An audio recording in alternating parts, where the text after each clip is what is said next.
begin, I think we have the right slides up here. So when I sent this to Pastor Dave a few days ago, there are a couple of Hebrew words in here, and it all depends on whether or not there is an available font to show it. But he assures me that he could see the Hebrew. We're going to discover if, in fact, we can. And if we can, then we'll go back to the old-fashioned chalkboard or whiteboard. Before we begin, let me just ask, which I neglected to do last time. Do you have any questions or comments? I know I took the time and we started a little late and finished up, and we didn't have a chance for questions. Anything? Yes. Thank you. Thank you. Thank you. And I appreciate all of you being here. I don't get to teach much these days, so when I do, it takes me back to the years when, in fact, this was my primary profession. So thanks for being here. Pardon? It comes right back. Yeah. Depends on the bike, of course. Anything else? So when we were chatting last time, I'll go back for 1 second. We ended up sort of on this note, and it's the note that says, after everything has been the people have been criticized, they have been told that if you keep this up in terms of your behavior, you cannot just expect God as a matter of course to come, because you're entitled to this, all right? Unless there is, and this is how the verse, the text ends, unless there is justice and righteousness. And if you, at least in the English translation, what we don't want to lose is the idea that this cannot simply be a theoretical idea. We can't simply say that we can feed the hungry theoretically, any more than we can say, well, I love you, comma, in theory. It doesn't work that way. So when we say, let justice and righteousness roll down like waters, actually the Hebrew is very specific. It has to be active. It has to be something that is dynamic. And the Hebrew there hints at the concept of cascading. In other words, there's a force to it.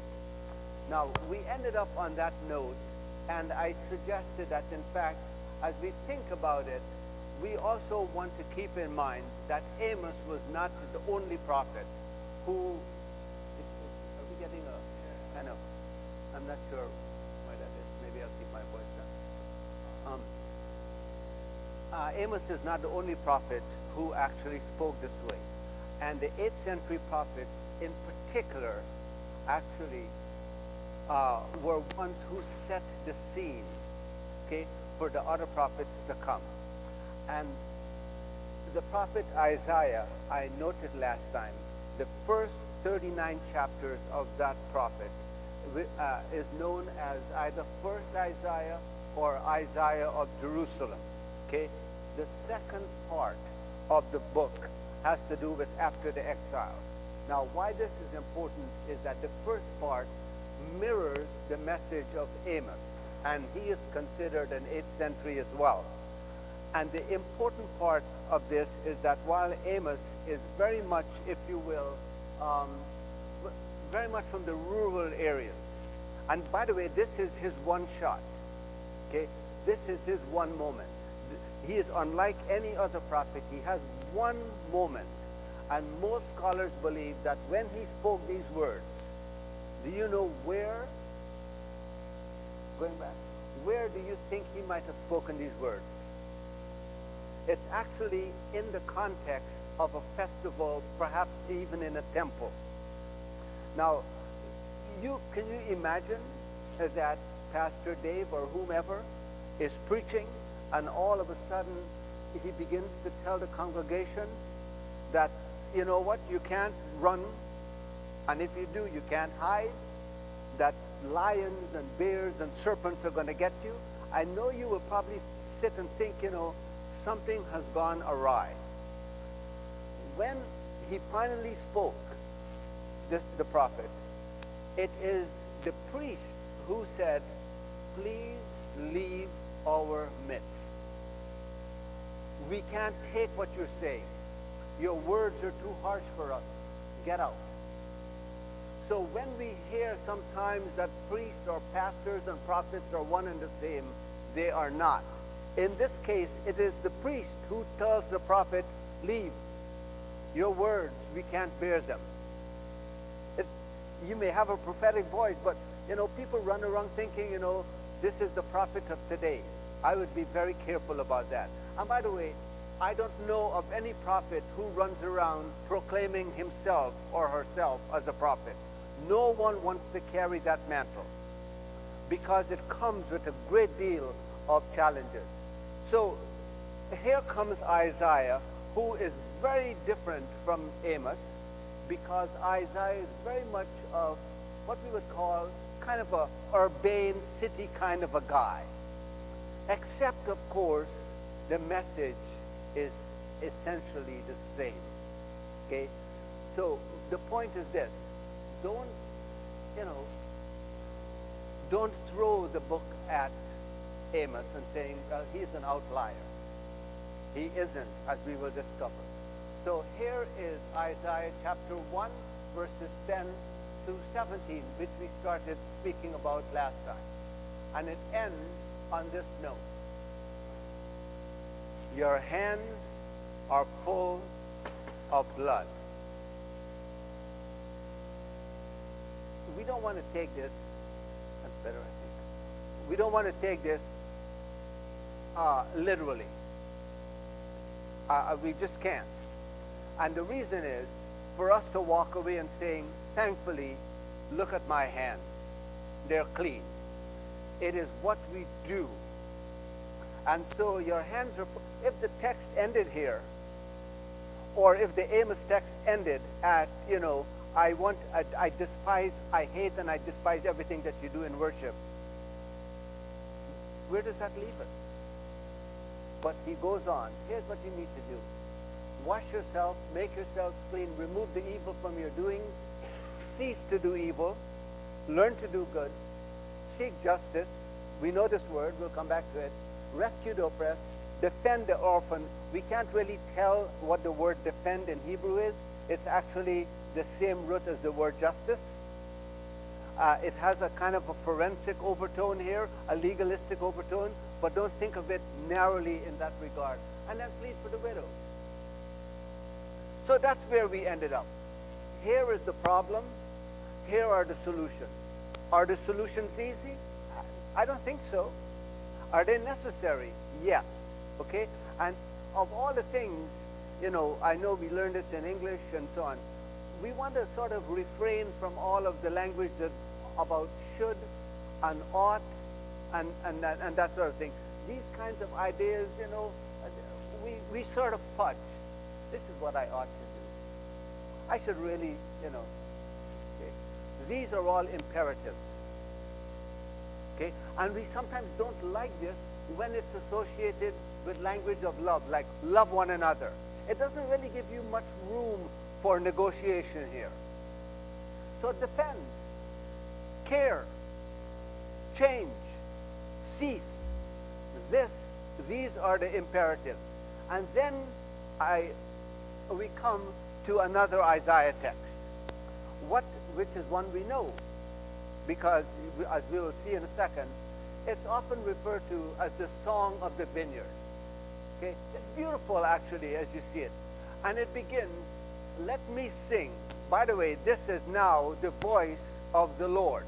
Okay?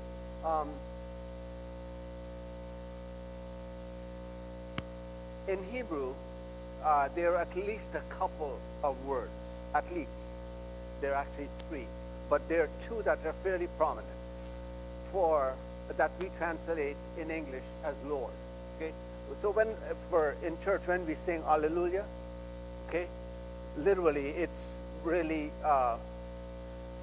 actually it's one Hebrew word that puts together two words. Literally means, you know this, which is, it's actually praise the Lord. Praise the Lord. Okay, it's a very different word for God. Okay? Praise the Lord, and that word in there is the shortened word for Yahweh. Hallelujah. Okay, now that's the word that's being used here. All right, this is the Lord speaking. Okay, and the Lord is saying, I would like to sing a sort of a song for my beloved. And the Hebrew there is closer to, this is not like a love affair. This is not about spouse. Actually, the word really means, let me, for my good friend. Maybe you even want to say my best friend. But let me sing a song for my beloved concerning his vineyard. My beloved had a vineyard on a very fertile hill. Okay?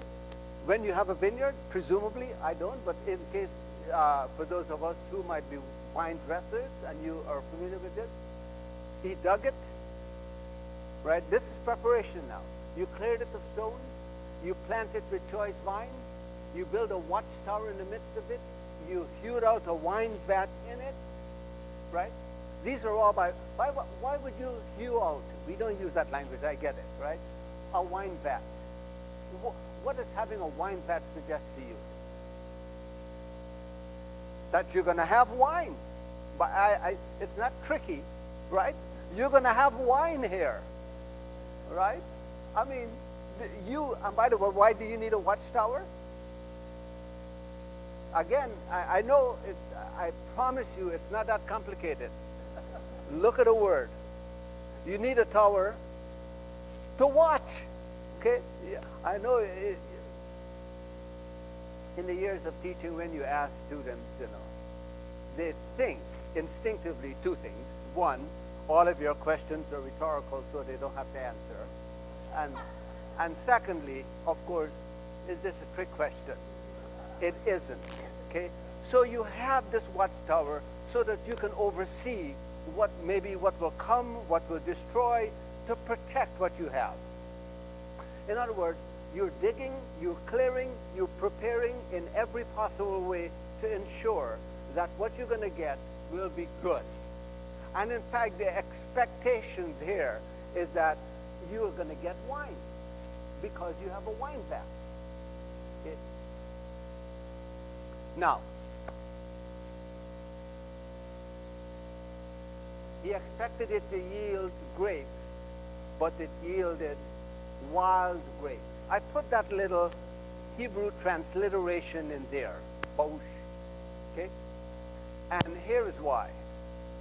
The word in Hebrew really does not mean wild, okay? That's the best, that's the thing about these translations. The moment you translate something, what happens? Right? By every single translation, even if you do it literally, it's an interpretation. So when someone says, well, I take everything literally, by the way, first of all, it's nonsensical. But secondly, actually, that's also an interpretation. And if you take everything literally and you read the text, sometimes verbs come before the noun. I mean, the way it's constructed. So you have to put it together. That's just the reality. Okay? Not only in English, because that's our common vernacular, but in any language. It's an interpretation. Well, here is the thing. Okay? This particular word, and you know, and I know, we could make whatever it is that you want to make or bake using maybe fruits that are much more wild or sour or, whatever the case might be. If you go buying apples, right, you can see Granny, right, very sour, and that's used for a particular. So it's not as if it's bad. You just may not want to bite into the thing. This language actually means something more like rotten. Okay? There is nothing that you can use this for. I have dug, I have cleared, I have prepared, I have done everything. And in fact, I have an expectation that I'm going to get good wine out of this. And I'm partial to good wine. But what happens? The grapes that I have planted have turned out to be not sour and not wild, but essentially rotten. And there's nothing that I can do for it. Now keep in mind, this is a song, but it's a metaphor of what is going to happen. So God expected the people, this as we will discover here, okay? And this is almost like a trial here. You, right? You are listening to my story. I'm telling you this story. I'm telling you this story. And in telling you this story, I'm hoping that you're going to tell me who is in the right here. Because you're supposed to be impartial. All right? So please tell me who is in the right. So now, God is speaking to the people. And God says to the people, and now inhabitants of Jerusalem and people of Judah, judge between me and my vineyard. I want you to judge between me and my vineyard. What more was there for me to do that I had not done in it? Please tell me. Did I not do everything? Did I not prepare?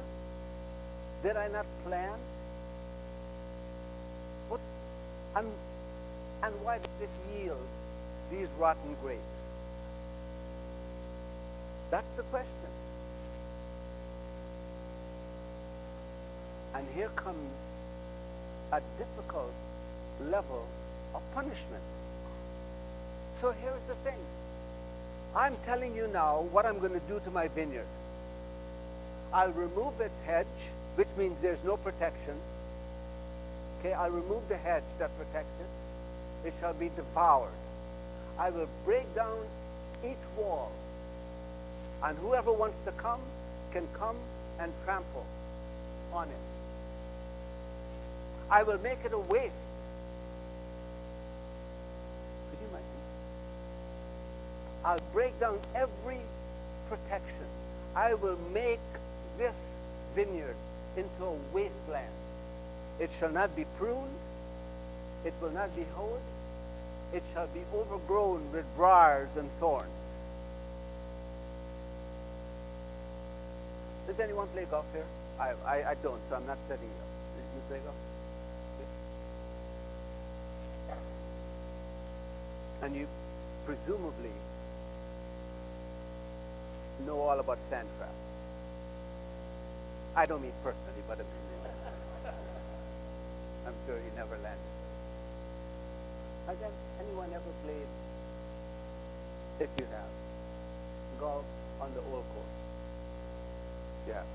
Okay. Now, you and I know there are no sand traps there. Literally, there are no sand traps. And you might be sitting thinking, well, that's my kind of golf course, right? I can go home and say, I have never hit the ball in a sand trap. Actually, it doesn't exist. Well, what exists are large briars and thorns, patches. And if you think a sand trap is bad, okay, there is no way to crawl into these. You can't sort of look around thinking, now, how am I going to hit? Okay? It actually, it's devastating. You don't want that. And that's what I'm going to do with this vineyard. Okay? To the point where it is utterly useless. And then, in case you don't know who I am that is speaking to you, this should get your attention. I will also command that the clouds rain no rain. Who can do that? Only God, right? Now, I know the science of it. I get that. But only God could command the clouds. And still, in case the people do not get it, we move on. So here is the thing. In case we want to totally destroy this metaphor, the vineyard of the Lord of hosts is the house of Israel. The people of Judah are his pleasant planting. Now, despite what despite what Pastor Dave told me that he could see the Hebrew, actually, you see those nonsensical letters next to the red ones? Those are actually Hebrew letters. But we can't see it in Hebrew, so we'll do the next best thing. But he expected justice, but saw bloodshed. Okay? He expected righteousness, but heard a cry. And I want to dwell on this for a second, and I hope it makes some sense. When I planted this vineyard, okay, I want, by the way, again, a metaphor, right? When I have a people, I want a people who will be just. I want a people who will live lives of justice and righteousness. But instead, they're living lives of bloodshed and crime. Now, here is the thing about this that we need to know. You can see in the red, in parentheses, a couple of words. And if you look,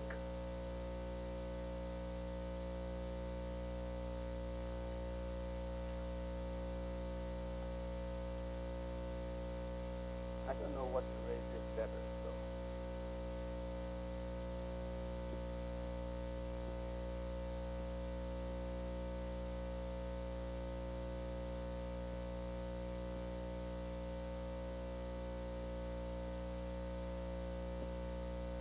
Now, if you saw this typed out, it would look actually significantly better because, of course, this is, as our daughter once told me about my handwriting, and I quote, "It looks like a crab walking in ink." Okay? It's true. I disagreed, but, you know, that's what. Now, here's the thing. If you look, however, carefully at this, you will see that this letter, which is an M in Hebrew, is the same letter here. Okay? You will see this letter, which is one of the letters in Hebrew that is an S. Okay, there are four. So I'm being very specific.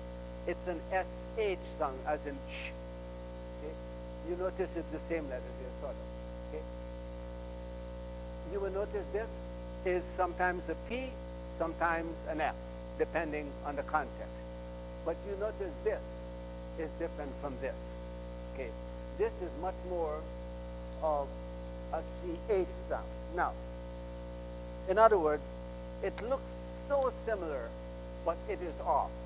I looked for mishpat, which is a very common, well-known word for justice.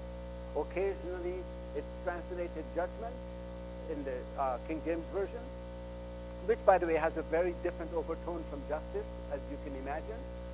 Sometimes it's the same word that gives us the word judge. It's the same word that gives us the English word defend, even. Okay?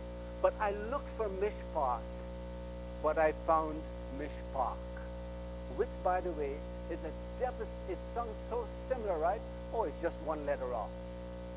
I looked for justice, but what did I find? Bloodshed. And that, by the way, we cannot walk away saying, well, I can see how they're cooked. No. Right? Justice on the one hand, bloodshed on the other hand. And you and I get to decide, where do we see bloodshed? Yes, we might say, well, you know, the wars. But it's not just that. It might very well have to do with everything that is unjust, because we're looking for justice. So we get to fill in the blank. What's unjust in our society or in our world? Okay, and then you fill in the blank. I looked for righteousness, and I'll put it up here.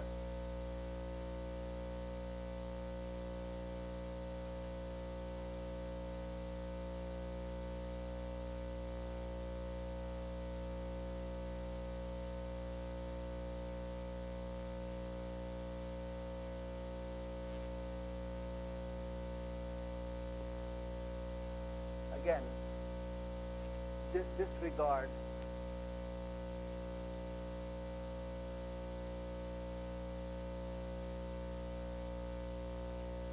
the scrawliness of the writing.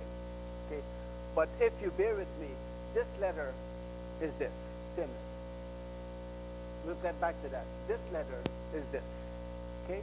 And this letter is this. It's another H in Hebrew. There are several. I changed this because I incorrectly had it like this. By the way, that letter is an R in Hebrew, okay? That's a D. The only difference is the point right there, okay? We don't want to mistakenly sort of casually say that. So you see one letter is off here? That's the difference. I looked for righteousness, but found a cry. In Hebrew, this is a common Hebrew word. You also see it in Arabic. Okay, you ever heard of the concept of a tzedek? Yeah, or a Siddiq. Okay, a Siddiq is a righteous person. Okay.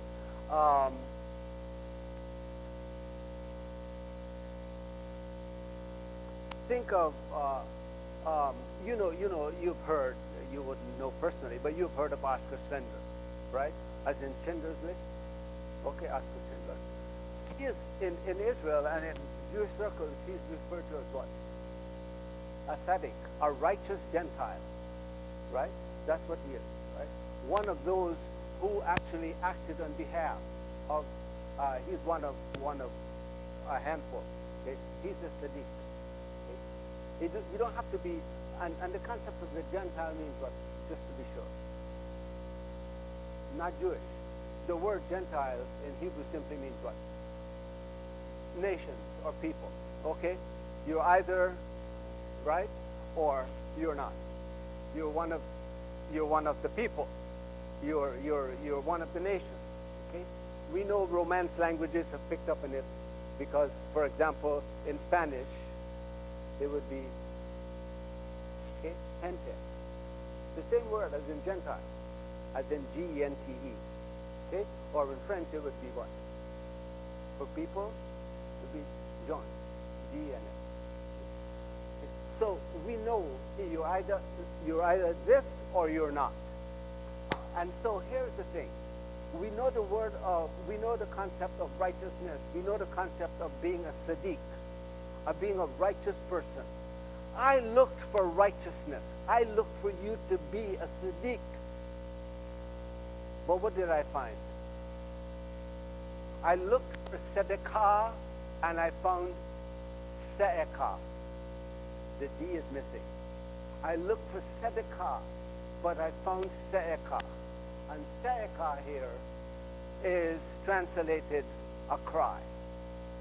And I want to dwell on that just for a few minutes. What do you think that means? This is not now a rhetorical question. When you read that and you see it in the New Revised Standard Version, which is where this comes from, what do you think that means? In your estimation, it's not a trick question.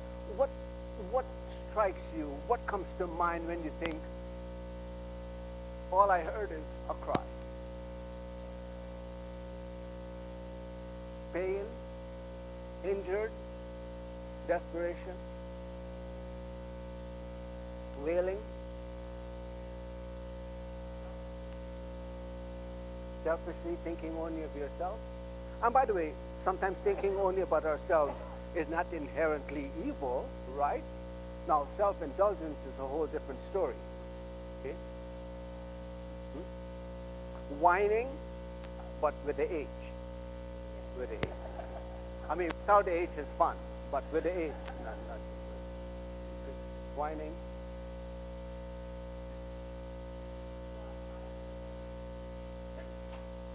Doing nothing to help them. And we have such a story too, right? A certain Good Samaritan story. Okay? Well, let me broaden our horizon. You know, because we mentioned it last time, right? Where it says, Israel and Judah were referred to by two names that are notorious in our history. Remember from last time? They were referred to as Sodom and Gomorrah. Okay. Whatever else we may think about Sodom and Gomorrah, we don't want our nation our community, our family, our friends to be referred to as Sodom and Gomorrah. Why? Again, not a rhetorical question. Why? Stay with me.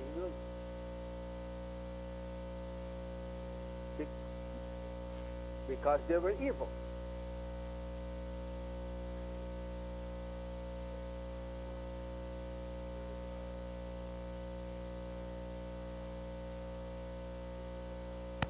In fact, we are told, do with them as you please, right? Sodom and Gomorrah. And we are told that they will be destroyed for what reason?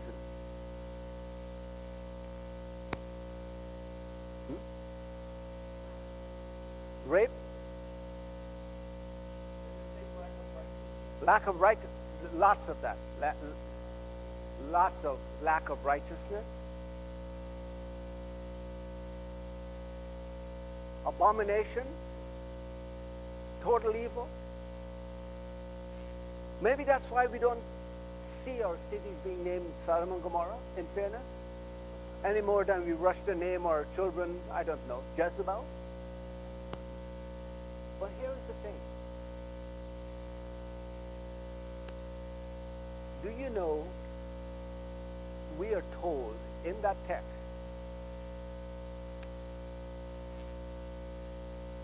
that Sodom and Gomorrah will be destroyed because of the cry that God heard there. And it doesn't spell it out. Now we know we spell it out because we have to figure out what's this cry.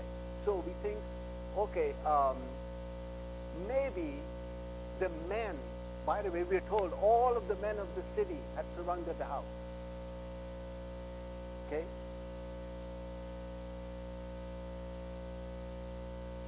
And they wanted whom? The visitors. Remember, and the story is repeated in the book of Judges. Listen. But what's the one word that is heard that tells us why God wanted to destroy Sodom and Gomorrah? That's the word in Hebrew. Because God heard a cry. The cry of the people. And what's the nature of that cry? We, of course, over the decades and centuries, have extrapolated on the text, from the text, what the cry might be. But that's what it is. And here, this is so pronounced that it is the opposite of righteousness. And we don't know specifically what all it is, except I want justice and righteousness, and what I get is bloodshed and a cry. It's a devastating indictment. And therefore, if you will not produce, what else do I have to do but to destroy you?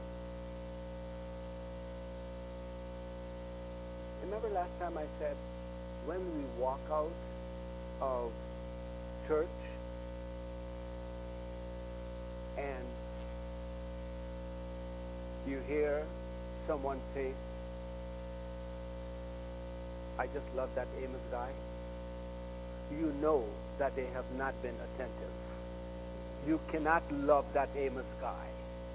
And whatever else you may think about that Isaiah guy, this is not a text that would make you feel all kind of gooey or whatever. It's a devastating indictment. I will destroy you because of the absence of the things that are foundational. So you want to know why in this particular case a cry is? Or what the lack of righteousness might be? Or what the lack of justice might be? Here it is. The text begins by saying, ah, you who join house to house and field to field until there is room for no one but you, and you are left to dwell alone in the land. Now we could reduce this to farmers and the land. And you know, every year we're losing thousands of family farms. This is not me saying that, this is a fact. we could focus only on that. And because you and I are city people, we'll say, well, that's really terrible for the farm. And then we shake our head, we show a kind of despair, and we go off. But it's more than that. So a few years ago, in fact, it was the year, I was just a young PhD kid. And I was invited in this big church just outside of Minneapolis to do a series, a Lutheran church. It was so large that, in fact, there were golf carts to take you from the parking lot to the church. I kid you not. I walked, but it does exist. And I was led to where I needed to go because there was a maze. And I did a piece on this and Amos, but this was the text. And after I was finished, and we had a little Q&A, and I was leaving, there's a gentleman who said, "Can I chat with you?"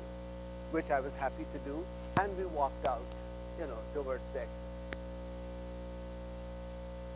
And he said, "So, this text, is it really, how can you interpret this?" So we're talking about this. He said he was really upset about this text. He was very concerned about this text. And, how does it apply today? He said, it really got to me. And I can't come to grips with this text. By the way, I'm going to ask you an entirely unfair question. What do you think his occupation might have been? Farmer? Land developer? He worked for an Australian company that was a land acquisition company. And when this came up, he felt he wanted me essentially to exonerate him, to say, don't worry about it. It's from 2,800 years ago. It doesn't apply to you. And I wouldn't say that.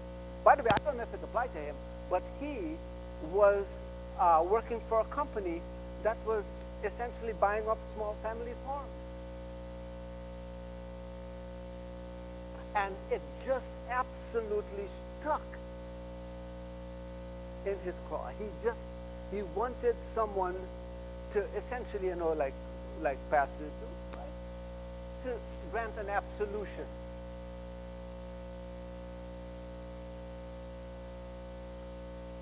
Now, is this only about family farms? No, much larger issue, right? And that word that begins "ah," this is not like when you're hearing your grandchild utter their first word and you're saying, "Ah, that is so sweet. She said grandpa for the first time," or mom, or no. The Hebrew here actually is the word woe, as in W-O-E. That's really, and if you go look in other translations, you will see it, right? This, I'm not so sure what these guys were doing when they put the whole I in here, okay? But it's really what scholars refer to as a woe oracle. Woe to those of you who take away from those who can ill afford to lose what they have, simply because you are compounding what you already have and beyond. Yes, it's about farmland, of course, but it's about what? Life. It's about life. And therein lies, if you're looking for the cry, here's the cry. Okay? We have a few minutes, so let me pose this to you.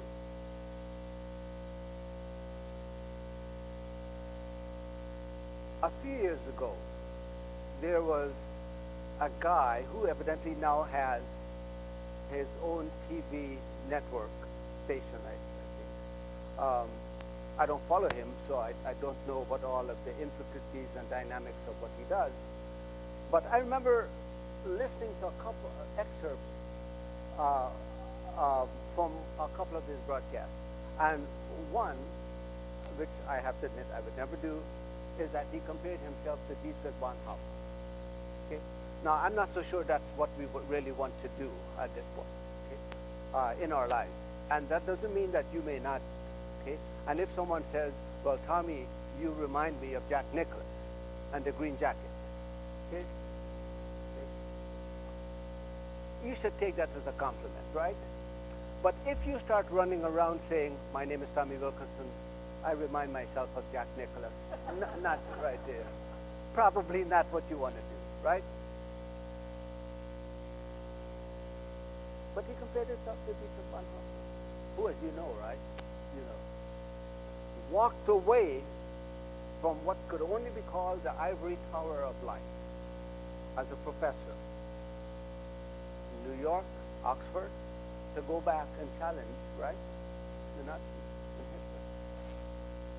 And if you have not read his stuff, let me invite you to read his letters from prison. They're profound.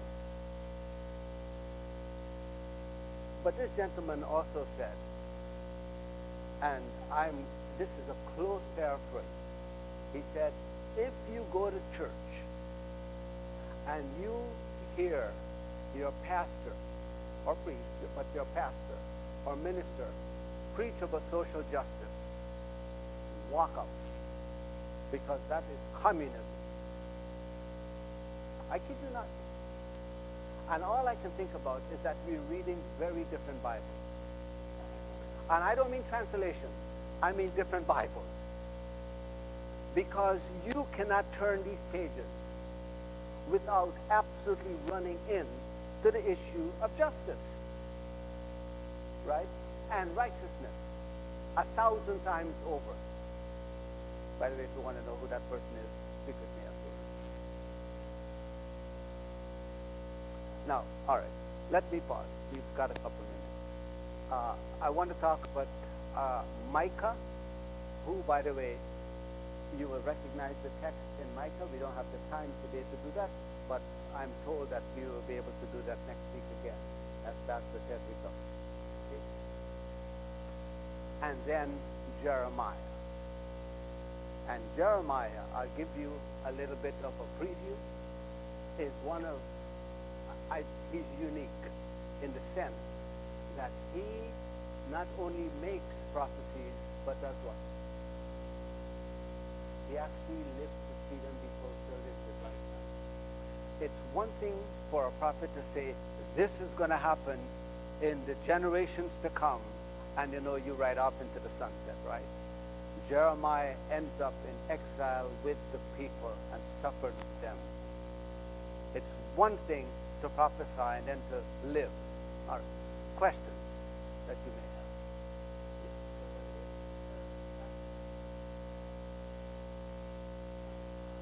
may have. Tzedekah. Well, Tzedekah, I mean, the word is, it does mean cry. It literally means, well, probably that would be a very narrow kind. But this is the cry of a people, right? Because you're talking about people. Okay? Yeah, this is anguish. This is suffering. Okay? A cry of a people. And think how you could fill that in. I mean, this is to have a nation. If you put it this way, if we say that a nation is weeping, right? Are we looking for actual tears?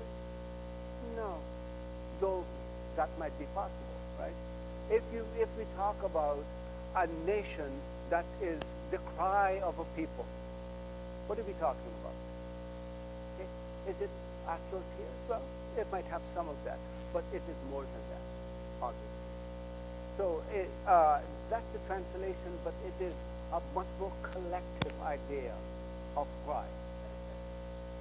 A cry, yes, it does mean a cry.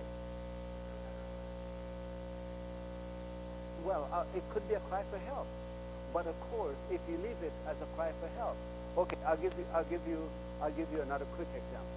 Okay, there might be more, but I think of two words in Spanish. Let's say, for help. Okay, the one that is well known is what? Ayudar. Okay, I need help.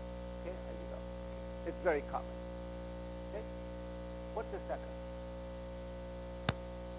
Which we have an English word that is connected with it, which we hardly use, but maybe this generation, meaning those of us who have lived a little longer, would know this word. If I wanted to give you the word, if I wanted to give you soccer, what am I saying?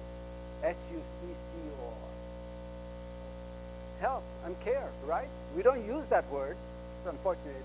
And of course, the Spanish word is what? Socorro. Okay? Now, here's what I'm getting at. If I want help moving a chair, I'm going to use ayudar. If I want help, I'll use ayudar. But if I am in a